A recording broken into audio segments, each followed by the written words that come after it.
I want to start with a little thought experiment for you. Imagine this. You're dropped in the middle of New York City, and you're separated from a friend. Okay. You have no phone, no way to text, nothing. You couldn't agree on a plan beforehand. Now, to save your life, you have to pick one spot and one time to meet them. Where do you go? Wow. That sounds like an absolute nightmare scenario. I mean, the city's massive. Right. Logic would suggest the odds of you finding each other are basically zero. Exactly. My logical brain just says it's hopeless. But if I really had to choose, I think my gut says I'd go to the clock at Grand Central Terminal, probably at noon. And you probably find your friend there. Yeah. Yeah. The economist Thomas Schelling, he ran this exact experiment, and the vast, vast majority of people gave that same answer, the information booth at Grand Central at noon. That is just wild. How does that work? Are we all psychic? In a way, yes. It's a phenomenon called a Schelling point. It comes from game theory, and it explains how we humans can coordinate without saying a single word. So that's our deep dive today.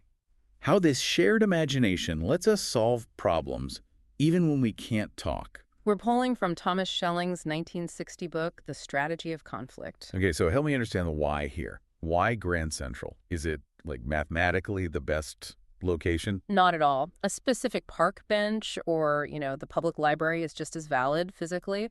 But Grand Central has what Schelling called salience. It just stands out. Salience. Okay, that's a key term here. It just means prominence. When we can't communicate, we actually stop trying to optimize for the best payoff.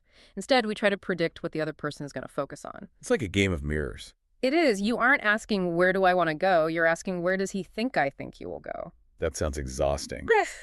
But it works. It works surprisingly well. Let's try a simpler one from the research.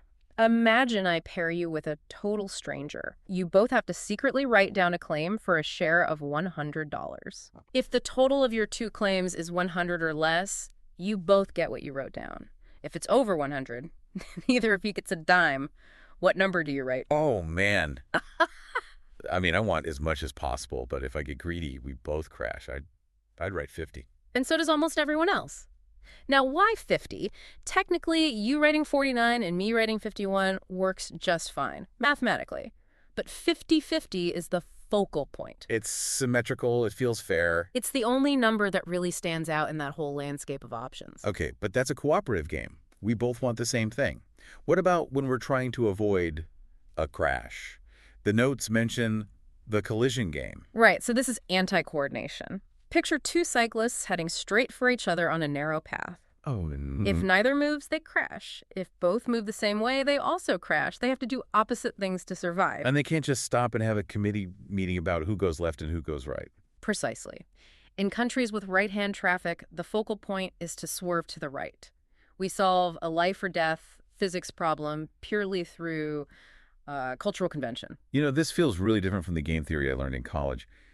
Isn't the goal usually to, like, mathematically crush your opponent? That's the Nash equilibrium. It's pure logic, optimizing your personal payoff, assuming everyone else is a supercomputer doing the same math.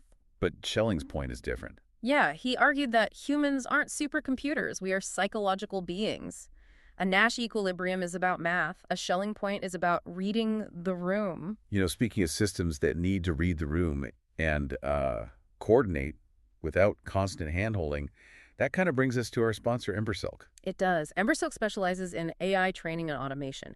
And when you're deploying AI agents in your business, you need them to uncover where they can make the most impact. Sort of like finding that focal point in a complex system. Exactly. So if you need help with software development or integration, check them out at embersilk.com for your AI needs.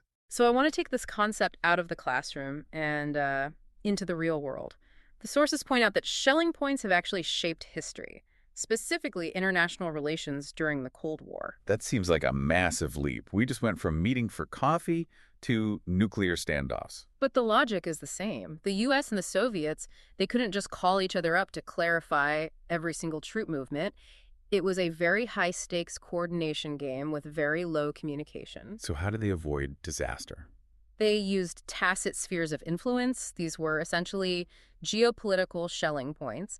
They avoided the other's core territory, not always because of a signed treaty, but because it was a mutually understood boundary. So crossing it was like the two bikes swerving the same way. It's the move that causes the crash. Exactly. It proves that even adversaries can coordinate for mutual survival. And we see this in markets too, right? With tech standards. All the time.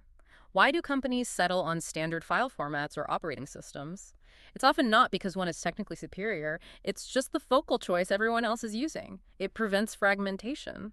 Looking at all this, it's actually weirdly optimistic. How do you mean? Well, we usually just hear about how divided humanity is, but this suggests we have this, I don't know, this built-in software for team reasoning. I think that's the big takeaway here. We are wired to find common ground.